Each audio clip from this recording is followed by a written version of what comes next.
Hey, what's up, everybody? Video 44 coming at you with another video. All right, so talk about the Lakers a little bit. Trying to find some solutions to our situation. Obviously, we have a game tonight against the Memphis Grizzlies. I made a video about it earlier today. Misspoke a lot. Misspoke a whole lot, but hopefully you guys get the gist of what I was trying to say. So the things that I'm thinking about right now is just we got to insert some athleticism into our situation. Maybe it eats away at our offensive ability right now based on the one-way ability of a lot of the players that we have. Either they can play defense or offense, not both. I think we need to lean into trying to stop penetrators defensively. Point of attack defense is what we're referring to. More Max Christie in that way, more Cam Reddish in that way, maybe even playing them together and just eating the loss on the offensive side. Maybe putting them on the floor with D'Lo, Dalton, and Bron and AD, or I don't know how you do that. It may not look all that pretty, but you will have a lot of pressure taken off of D'Lo and Austin to defend. And given the fact they haven't been that great offensively anyway right now, I don't see the harm in leaning into your defense.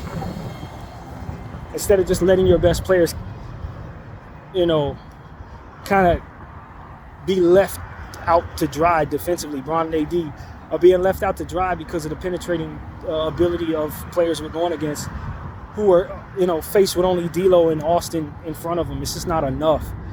I would rather take my chances with defensive players that can potentially stay in front of these people. And so Cam Reddish looks like he's surging in the right direction. I think Max Christie was surging in the right direction before we gave him 4 minutes in the last game. I thought against the Toronto Raptors, he played one of his better games. And so I think you read those signs and you lean into surging players. I really believe that. I know a lot of things require context in regards to who plays with who and what plays can be run with certain people on the floor and how we like to pair people together and continuity and different things that need to be considered.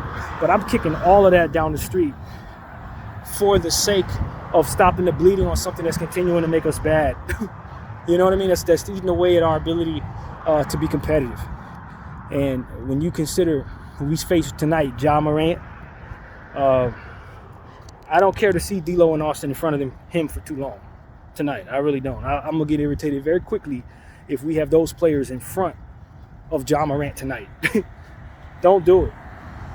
Give D'Lo, an opportunity to just not have so much of a defensive problem about himself. I don't know how to word it, but give him a night off on the defensive side. Put him on the floor with Max and Cam. And even though that's a horrible lineup offensively, god-awful lineup even, at least we know we got 2 point-of-attack defenders that are ready to double and ultimately take the ball away from Ja Morant potentially. He's going to have a hell of a harder time. Him and Scottie Pippen have a hell of a harder time doing what they do best if there's legitimate defense in front of them. I would say Gabe Vincent, but I'm a bit irritated with Gabe Vincent. Every game is a new game, which is what I need to remind myself. Like, a guy could be struggling, and of course surging, as we said, is important to pay attention to trends, but one guy can have one bad game and then the same guy can have a very good game the very next game. So it's like, you don't want to be married so much to the idea that a guy can't help you, chasing data that's already been provided. In other words, dude just had a bad last game, so I'm not going to play him at all in the next one. It's like when you chase that data a little too strongly, you miss out on opportunities to get good production or better matchups. So there's a balance to be had in trying to read trends and knowing when to abandon them for the sake of the better matchup. And so in Gabe's case, it might be a good idea to use him tonight. But at the same time, if he continues to play as poorly as he has, continue to provide so little production on both sides of the floor, he's probably not somebody you want to use too much. And so that's really my thing. Is Gabe was somebody I'd otherwise want to trust. And I wonder how much of the issues with Gabe Vincent has to do with him trying to work himself back into shape after being out for a year. I'd imagine a lot of what's wrong there has to do with that dynamic. But because we don't know Gabe that well, we're not really sure. And it's easy to be frustrated with him, especially when he's really shot poorly for us a lot of the time. And the shots that he's shooting seem to have no conscience. You know, he's not very methodical about the pace from which he takes his shots and, you know, what circumstances are taking place on the floor while he's out there. And maybe he should be passing that ball to somebody else. Only time I want him shooting shots like that is if he finds himself getting it at the end of the shot clock. Other than that, you know, his shot selection doesn't even take the shot clock into account a lot of times. So I feel like he's more of a liability offensively, given the fact that he's consistently missed shots, than he would be a positive on the defensive end, given that he's a shorter guy to begin with. So I'm out on Gabe. I know we need to play his value up so we can actually move him. But I've almost given up hope that that's even possible. And so I'm getting away from Gabe for a little while. I'm gonna turn back to Max Christie. I understand what Max is doing wrong on the offensive side can also be the same problem. But at least Max is a bigger, longer, more capable defender. So I think I get more from him positively on the defensive side than ultimately what he's taken away on the offensive side with bad play. And I think he can help us with second chance points. You'd go out there and tell Max Christie to get boards, he's going to do that. Just like Austin Reeves, he tends to find ways of doing that. So we just need to lean in the guy's strengths a little better. And, you know, when you're lacking in athleticism, the last thing you want to do is bench Max Christie when you got this lineup of people. I just think that was a terrible decision. I understand why you want to bench him in a nutshell, playing like that. But for your needs as a basketball unit, he's the most athletic, capable defender with length that you probably have on the floor in regards to point of attack circumstances against guards. You don't have a better option, him or Cam Reddish. So for me, it's like, yo, man, I know that D'Lo and Austin are better players. Their ceiling is significantly higher, but for what it is that they're bad at, we're leaving a lot of bleeding happening out there. We got to stop the bleeding, man. And so that's my take on it. You're going to run into Ja Morant. You just got ate up by Jaden Ivey. Let's stop what's going on with that way of losing and force a team to beat you a different way. Instead of driving into the paint and laying the ball up over Jackson Hayes when AD ain't out there. And AD might not be out there. And I do believe that you got to turn to Dalton Knecht a little more. As we said, if we can't score in the paint because of our lack of size, then we're going to have to shoot more threes to make up for that. And even though we don't like how we look when we're chasing three-point shots for volume's sake, we still need to up our volume from where it is right now to beat a team like Memphis, who's going to try to attack us in the paint and have heavier percentage looks more times down. Not to mention everything they're going to get in transition because of our inability to stay in front of fast players. So you're bleeding, you're hemorrhaging in a lot of areas defensively that you need to be able to make up the scoring in regards to. And when you have a lethal shooter like Dalton Knecht, you need to feature him more so than JJ is featuring him right now. Plus, Dalton's defensive ability, though leaves a lot to be desired, is found in his length, and he can rebound as well. So when you consider needing second chance points and to secure defensive rebounds, I like my chances when I start leaning into his piece, just like I like my chances when I lean into Max Christie a bit more. So you see what I'm saying? So it's like some of the stuff that our coach is choosing to do, I think and this is just my hunch, I think he's trying to manage personalities a bit more than he cares about matching up. I think he wants to keep Gabe Vincent on his side as one of his vets rather than to lose Gabe Vincent early, because maybe his theory is that if he loses Gabe Vincent, the young ones will follow. As long as Gabe Vincent stays attentive and believing like he's getting his, Gabe Vincent can keep other people in line. Now, I don't know if that's the case. That's just what's there to see there for myself. I think that might be a theory that holds some weight. That's all I'm really saying. But giving Gabe Vincent 18 minutes, 20 minutes another night, and he's not accomplishing more than 1 steal in the last game and 3 rebounds, 2 points, 3 assists in the game before that or whatever it was. I don't think that that's the best way to utilize minutes when you have such serious needs in so many different conflicting areas. You know, and so for me, it's like, I'm going to sit Gabe down and I'm going to tell him this is exactly what I see here. I don't want to lose you. I desperately want to keep you attentive because I genuinely believe that you will help me as a coach on the floor. But this is what the numbers are showing me. This is what your production is. And I must scale back on your minutes so that our team can stop hemorrhaging in some areas that you contribute to with some of the stuff that's not happening down there with you. It just, you know, things that are happening on the floor while you're on the floor really hurt the team. And you got to be able to say that to a man, mean that, look him in the eye, and then sit his butt down. And let him continue to work on his conditioning in a different way. He knows he needs to get in better shape. If that's what's going on here, and he's a 30-year-old man, he should be able to absorb that truth. You shouldn't lose him off that. He knows he ain't helping the damn team. He knows we're going to be losing if we keep on going down this path with him. If anybody should be ashamed of his production, it's him. This is not a 19-year-old kid. He knows what time it is. He know what good ball look like when he's playing and when it don't. So if I'm JJ Redick, I can't be so worried about losing Gabe Vincent. If you communicate with a guy like Gabe Vincent seemed like a level-headed dude in the interviews I saw him in. He gonna get it. He gonna get it. He know he's 6'2". You know what I'm saying? So it's like there's certain things that you just have to do, man.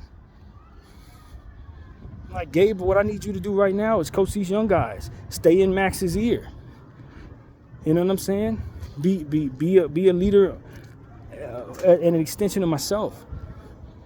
That's where you can most help the team right now. Until we get you into the conditioning that allows for you to look your best, until your shot starts falling more consistently, from which I trust you're going to put in the work. I need you to kind of be a different extension here of success for my team. And if you play that role to the best of your ability, we will bring your minutes back around. It's a very long season. That's how I would handle it. That's how I would handle it. Because at the end of the day, I can't give him minutes that amount to nothing and expect to be better. I'm going to lose the whole team if I keep doing that. And as is, although I don't have much better options, there are options that I think can be more effective right now while he's struggling this damn bad. So I think that's on JJ Redick. I think JJ is a very intelligent person. I think he communicates pretty damn well. I think people still will listen to him. They trust his voice and his basketball mind. And maybe he sees some things down there that I don't see in a positive way in regards to Gabe Vincent. I'm not a great basketball mind, but what I do see is how much we're struggling and how many minutes he's getting. And I see players that are more capable of matching up with the people defensively than he is, who will likely give me the same production or lack thereof offensively as he is. I can trust Gabe Vincent ain't going to score. I don't need that from, Cam Reddish, rather. I can trust Cam Reddish is not going to score. I don't need that from Gabe Vincent is what I'm trying to say. I don't need that from Gabe. I can get that same production or lack thereof from somebody who's just more capable of standing in front of people, more capable of pulling down boards, more capable of being a bigger body out there, just in general. And that's what the Lakers need, more athletic, you know what I'm saying? Like, if Gabe's not going to hit shots, he's not helping you. And most importantly, he don't have the massive learning curve or, the upside that some of these younger guys have, like Max Christie. Max Christie got upside. Even if he's struggling right now, he needs the reps to learn who he is. He's not lacking in conditioning. He's healthy. You know what I'm saying? So that Max is healthy. It's something that we need to value when we got so many players out there who are not. You're asking Austin Reeves on a rolled ankle to stay in front of Jaden Ivey with a healthy Max Christie sitting on the bench, coming off his best game of the season. Like, nah, that should never happen.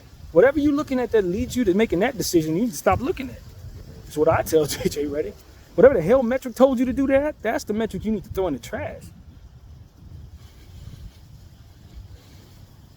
So that's really what it is, man. Some of the stuff that we need to do just has to do with us keeping some of our healthier more capable players on the floor right now. I do think the organization needs to call up Traore and Quincy Olivari. And not just those two, but you may want to call up Max Lewis as well. To be honest with you, you may want Max Lewis to be a part of this thing as well, just to provide yourself a bit more length, bodies, and scoring capability off the bench.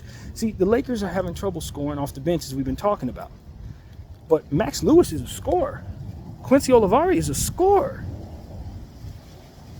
You see what I'm saying? So, like, these are choices we are having to lean into players that can't defend for the sake of things that make sense, like the development of other guys. We need them to develop. But if we need more so what they do, you got to go that route and put them on the team for the time being. You know, so that's what is going to be, again, you know, Rob can make that decision, but then it has to be about JJ believing he should do it and not having us call those guys up to sit all damn game while you still running Gabe Vincent. You understand what I'm saying? That's what, or running our starters into the ground hurt. You know what I mean? You got to believe that it's in your best interest to utilize the young guys that may not necessarily know what they're doing, but naturally for the gifts that they provide on the basketball floor may be exactly what you need to help scoring off of your bench. And you just live with whatever mistakes they make. I think that's the better path for the LA Lakers, man. Because right now, we're running some people out there that's just not capable, man. They're hurting, they slumping, it just ain't working. So what are we going to do? Keep running them out there? Or are we going to turn to other options that may be available to our organization and get that production that we so desperately need? I like the latter, to be honest with you. As a Laker fan who's struggling watching this team struggle, I think that we should call up some guys that may just not simply be ready and roll the dice with that. And if they hemorrhage, fine, we're still losing either way, but at least we gave those people who were hurting a bit more rest. So when we determine that, Max Lewis looks crap out there, Quincy Olivari look crap out there, at least we're putting in a healthier I guess he's not the greatest example, but a healthier Austin Reeves, you know what I mean? And mind you this, Laker fans, from what I understand, Rui Hachimura is doubtful with some type of sickness tonight. So we're even thinner than I thought. That just came to mind right now. Rui's going to be out. So it's all the more important where they get those G League guys on a plane to Memphis tonight, man. I really think they should get the G League guys on a plane to Memphis tonight. They should be on their way to Memphis right now. At the very least, Traore. Get the size on the team at this point. And if you have that size on the team, at least if you have to turn to those guys, if AD can't play throughout the whole game and Jackson Hayes gets in early foul trouble, at least you won't ask LeBron to play center. You know what I mean? At least you can throw Traore out there. Now, from what I understand, Christian Koloko is available. So that's big news. Problem is, this is literally his first game on the basketball floor in like 2 years. So how good do you think he's going to play? You know, how much is he going to know about what he needs to know to be his best? I don't think it's safe to put him out there and ask him to play 35 minutes. That looks like it's going to be a disaster on paper. So I just want the Lakers to really be prepared. I think calling up Christian Koloko tonight, calling up Quincy Olivari tonight for this last road game gives you the bodies necessary so that if Austin rolls an ankle and needs to be out for the rest of the game, you're not running Brodie James for 30 minutes. You see what I'm saying? You've run thin enough to where this has become a necessity for you. So it ain't going to be that way forever. Vanderbilt is shooting the ball now. He didn't look all that good in the footage that we saw of him, but he's shooting the ball now. So I think that it's very safe to say that he'll be back within a month or so. You know? So this is not going to last forever. I think at the end of the day, you just want to have the bodies. If you're the LA Lakers at this point, you just want to have the bodies, man. You want to put people on the floor that can physically go so that the people who can't aren't asked to go. That's really what's about it. So that's what I wanted to say, man. There's plenty to talk about, but I got to get back in. But I just wanted to give you guys a little video here. And if more comes to mind, we'll talk about it. But as of right now, we could be down a lot of sides tonight with Rui potentially out and AD seemingly questionable at this point, likely to try to play through injury, but probably not expected to finish the whole game if he does this. Based on how he looked in the last game, the likelihood that he's going to re-injure himself with as thin as we are in that front court, it's pretty high. It's pretty high to really see that right now. I think you sit AD no matter what, to be honest with you. So that's my point of view, man. BDF 44. I thank you all for watching. I'm out.